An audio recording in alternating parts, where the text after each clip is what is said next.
Bismillahirrahmanirrahim. Assalamualaikum warahmatullahi wabarakatuh.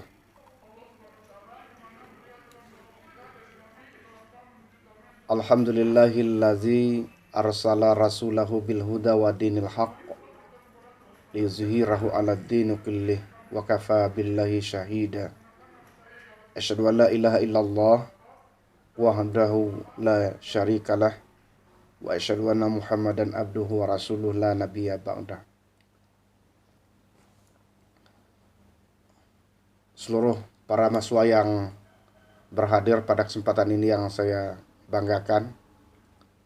Pertama sekali, marilah kita mengucapkan puji dan syukur kehadirat Allah Subhanahu wa taala. Pada pagi yang berbahagia ini kita masih diberikan rahmat, diberikan hidayah, kekuatan lahir dan batin kepada kita.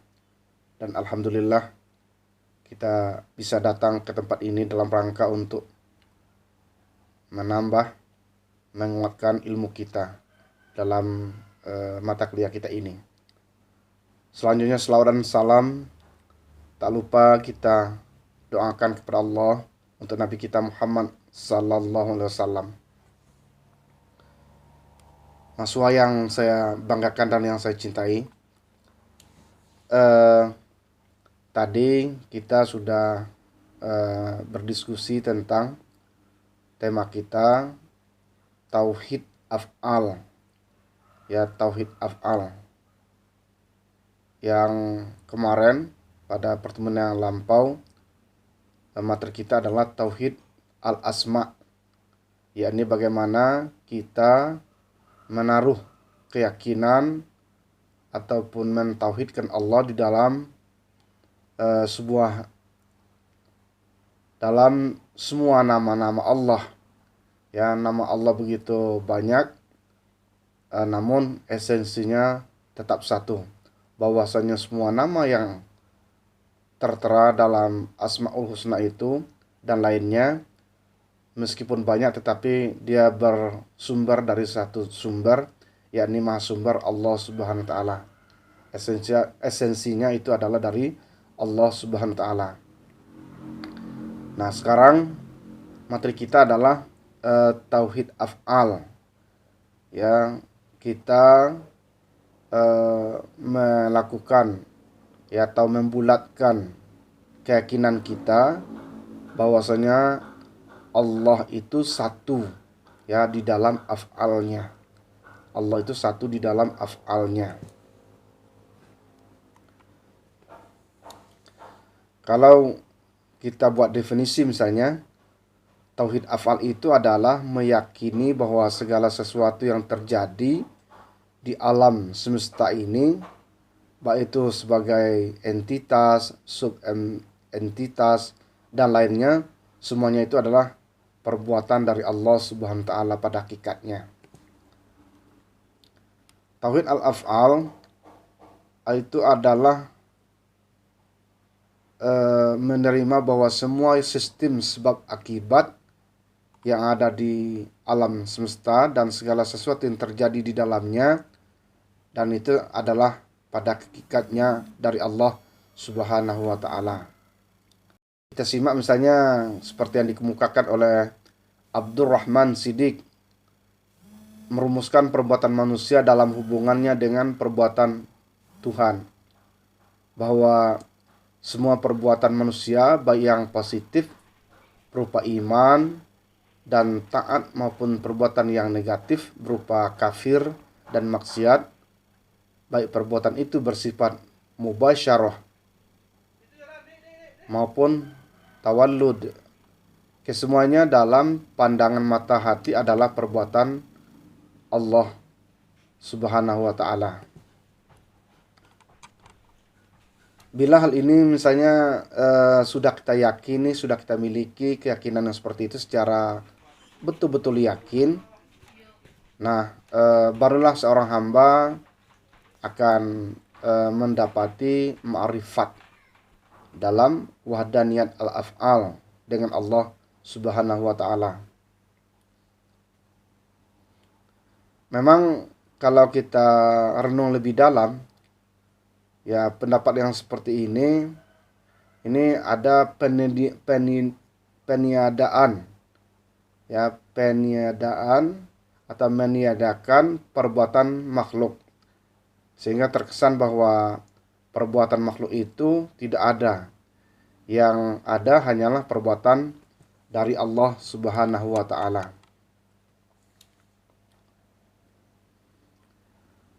Dasar atau argumen yang dapat dipergunakan dalam yang mengajarkan wahdaniyat al-af'al ini bisa kita simak misalnya di dalam surah As-Saffat ayat ke-96 yang berbunyi, Wallahu khalaqakum wa ma ta'malun. Padahal Allah yang menciptakan kamu dan apa yang kamu perbuat itu. Karenanya sembahlah Dia dan esakanlah Dia.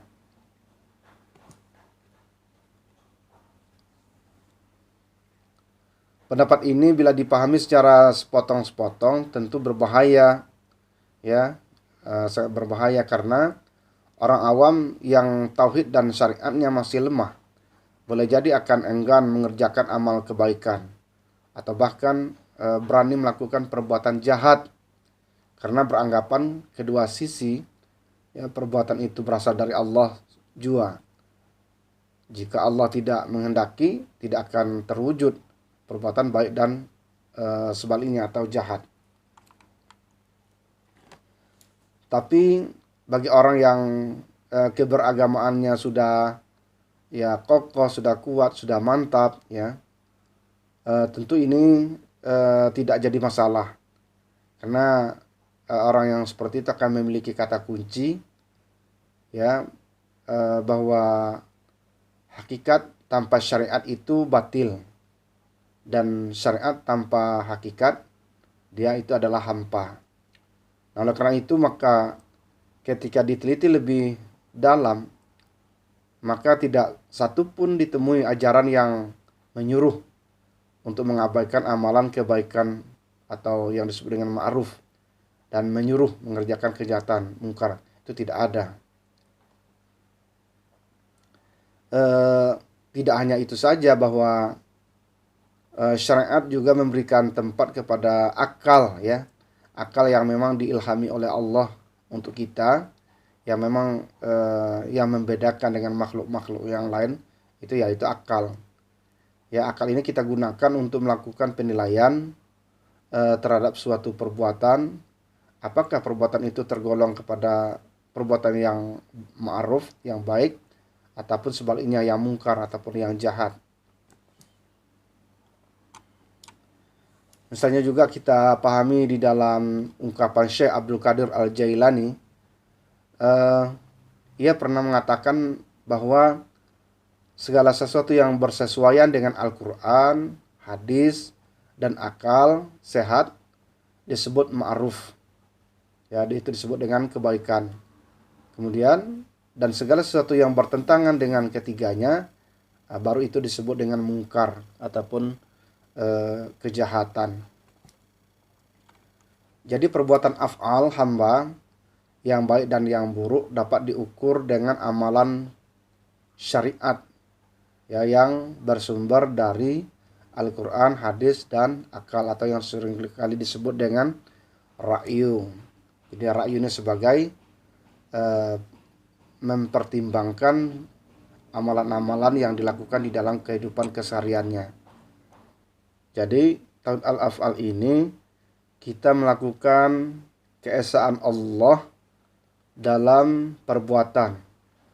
Jadi dari dimensi yang berbeda, misalnya kita melihat banyak, ya, aktivitas-aktivitas atau gerakan-gerakan atau perbuatan-perbuatan, ya, yang berbeda-beda. Kita tidak menyatakan dia itu terputus dari yang satu dari Allah SWT. Jadi af'alnya Allah, ya, kadang agak rumit kita memahami. Namun kita bisa mengilustrasikan bahwa dengan kata misalnya saksikan yang satu pada yang banyak, dan saksikan yang banyak pada yang satu. Dua ungkapan ini kita bisa memperjelaskan, misalnya saksikan yang satu pada yang banyak. Maksudnya yang satu ini adalah yang memang dia itu adalah dari Allah Subhanahu wa taala. Ya, yang diciptakan Allah, esensinya dari sifat Allah, zatnya dari Allah Subhanahu wa taala, lalu muncul ya beragam perbuatan yang ada pada semua makhluknya. Ya, yang ada pada manusia, yang ada pada makhluk lain, tumbuh-tumbuhan, hewan dan lain sebagainya. Ya, af'al itu sesungguhnya milik Allah. Allah lah yang memiliki, Allah lah yang menciptakan, dan Allah lah yang melakukan munculnya suatu pergerakan itu. Sehingga muncul banyak macam af'al ya dalam diri makhluk itu. Nah, itu disebut dengan saksikan yang satu pada yang banyak. Kemudian saksikan yang banyak pada yang satu. Nah, ini kita mendahulukan ya perbuatan-perbuatan itu dulu yang memiliki banyak ragam. Ya, banyak modelnya, banyak jenisnya, banyak penampilannya. Namun tetap dia berasal dari yang satu. Dari zat Allah Subhanahu wa taala. Sehingga muncullah berbagai bentuk model penampilan pada setiap jenis perbuatan itu. Jadi oleh karena itu bahwa segala perbuatan apapun yang terjadi dan berlaku di dalam alam ini pada hakikatnya adalah af'al atau perbuatan Allah Ta'ala. Sama saja misalnya perbuatan itu baik maupun jahat adalah perbuatan dari Allah jua. Karena dialah yang pemilik semua kudrat itu, kekuatan itu. Misalnya perbuatan baik, yaitu perbuatan yang berupa atau pada hakikatnya seperti iman dan takwa. Ya, semua itu datang dari Allah SWT. Begitu pula sebaliknya, misalnya perbuatan jahat, yaitu perbuatan yang jahat pada rupa tapi tidak pada hakikatnya seperti kafir dan maksiat. Kafir dan maksiat pada hakikatnya baik juga karena terbit dari yang baik, yaitu dari Allah SWT. Dan tiap-tiap yang terbit dari Allah itu adalah baik bagi Allah Subhanahu wa taala. Ingatlah bahwa segala yang terjadi di alam semesta ini pasti ada manfaatnya. Ya, jangan kita kira bahwa Allah menjadikan segala sesuatu itu tidak baik bagi kita, tapi bagi Allah itu adalah ada manfaatnya. Ya, Allah mempunyai manfaat. Allah mempunyai tujuan terhadap semua peristiwa, semua apa yang ditimpakan kepada kita. Karena Allah tidak menjadikan sesuatu dengan sia-sia. Misalnya contoh adalah Allah menciptakan nyamuk. Ya, dan nyamuk diciptakan hanya untuk berbuat jahat, yaitu menghisap darah. Tapi walaupun hanya menghisap darah, nyamuk tetap mempunyai manfaat. Ya, nyamuk itu tetap mempunyai manfaat. Ini dijelaskan di dalam surah 2 atau Al-Baqarah ayat yang ke-26, yang artinya sesungguhnya Allah tidak segan membuat perumpamaan seekor nyamuk atau yang lebih kecil dari itu. Adapun orang yang beriman, mereka tahu bahwa itu kebenaran dari Tuhan. Tetapi mereka yang kafir berkata, apa maksud Allah dengan perumpamaan ini? Dengan itu banyak orang yang dibiarkannya sesat, dan dengan itu banyak orang yang diberinya petunjuk, tetapi tidak ada yang dia sesatkan dengan itu,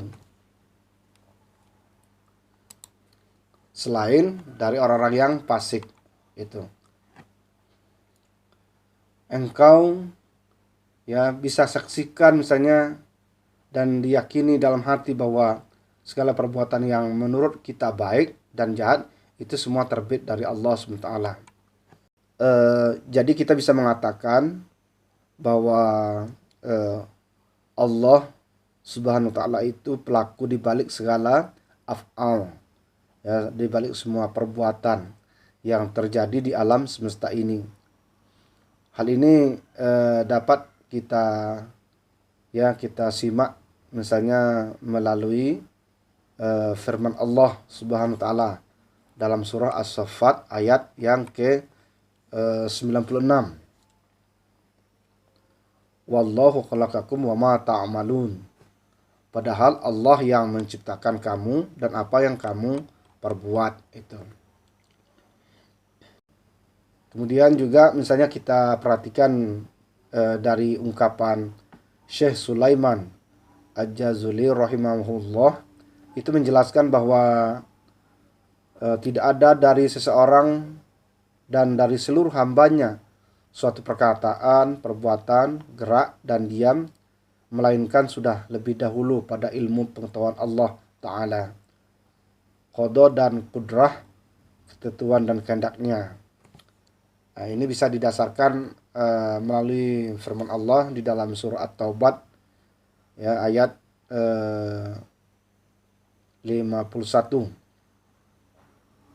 yang berbunyi misalnya, kullan yusibana illa ma kataballahu lana huwa maulana wa 'alallahi falyatawakkalul mu'minun. Katakanlah, tidak akan menimpa kami melainkan apa yang telah ditetapkan Allah bagi kami. Dialah pelindung kami dan hanyalah kepada Allah bertawakallah orang-orang yang beriman. Namun juga lebih rinci lagi diterangkan di dalam surah yang ke-57 pada ayat 22 dan 23, disebutkan bahwa setiap bencana yang menimpa di bumi dan yang menimpa dirimu sendiri semuanya telah tertulis dalam kitab Lauh Mahfuz, ya, sebelum kami mewujudkannya. Sungguh yang demikian itu mudah bagi Allah, agar kamu tidak bersedih hati terhadap apa yang luput dari kamu, dan tidak pula terlalu gembira terhadap apa yang diberikannya kepadamu. Bisa juga dilihat misalnya di dalam surah yang keempat ayat 108, ayat yang ke-41, kemudian surat ke-11 ayat 92. Itu pada intinya adalah Allah Ta'ala berfirman dengan perkataan yang sama, yaitu dan Allah meliputi apa yang kamu kerjakan. Begitu juga misalnya di dalam surah Al-Anfal ayat ke-17, itu yang terang-terang Allah menyebutkan bahwa falam taqtuluhum walakinallaha qatalahum wa ma ramaita iz ramaita walakinallaha rama. Jadi ayat ini menjelaskan bahwa maka sebenarnya bukan kamu yang membunuh mereka, melainkan Allah yang membunuh mereka, dan bukan engkau yang melempar ketika engkau melempar, tetapi Allah yang melempar.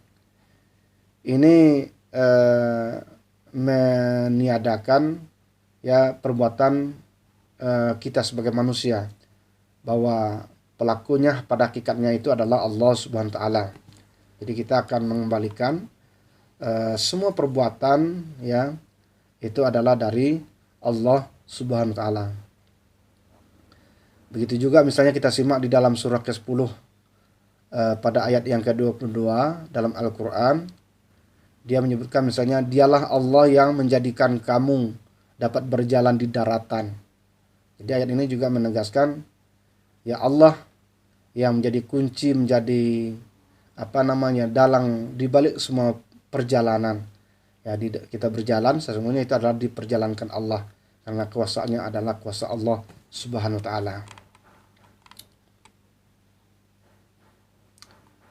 Misalnya kita amati di dalam surah ke-53 ayat ke-43, itu menyebutkan bahwa dan sungguh dialah yang menjadikan orang tertawa dan menangis.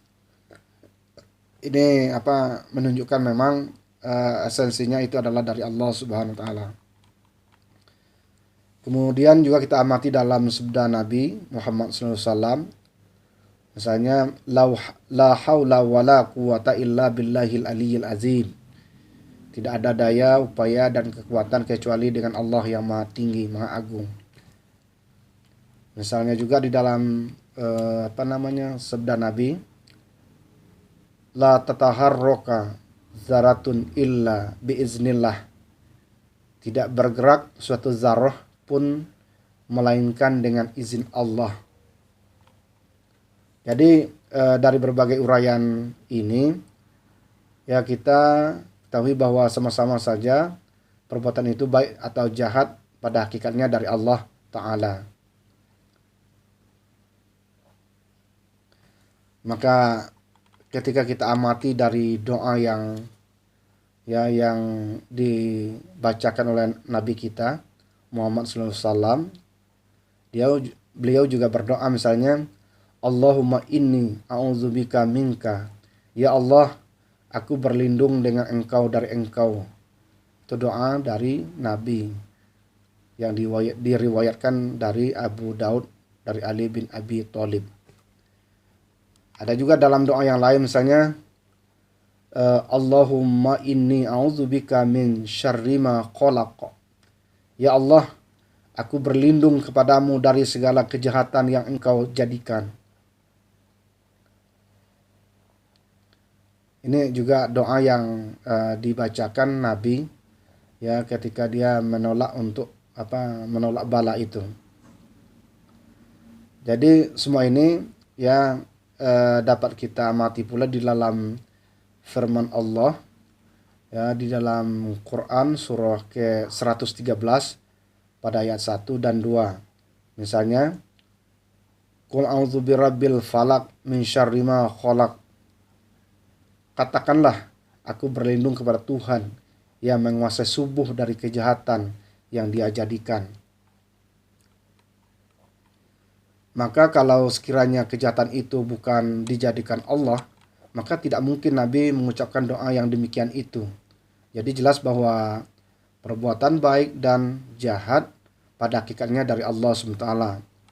Jadi kita manusia ini yang diciptakan dalam bentuk yang sebaik-baiknya, kita diberikan keutamaan ya dari makhluk-makhluk yang lain. Misalnya sebagai alat yang bisa kita lakukan, kita diberikan akal yang rasional, akal yang intuitif.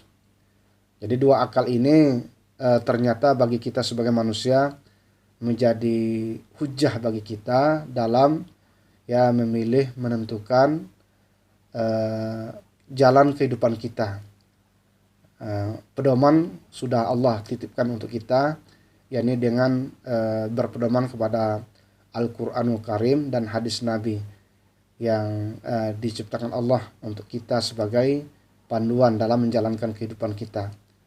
Nah, karena itu kita akan selamat itu apabila kita betul-betul bisa memiliki tauhid yang kokoh, tauhid yang kuat, tauhid yang yang mendalam dalam berbagai dimensi, bahwa Allah itu kita nyatakan, kita yakini sebagai yang maha tunggal dalam segalanya. Nah, inilah mungkin yang dapat kita kembangkan untuk tema mata kuliah kita ini. Ya mudah-mudahan semua mahasiswa dapat mengerti, dapat paham dengan pengembangan ini. Wabillahi taufiq wal hidayah. Wassalamualaikum warahmatullahi wabarakatuh.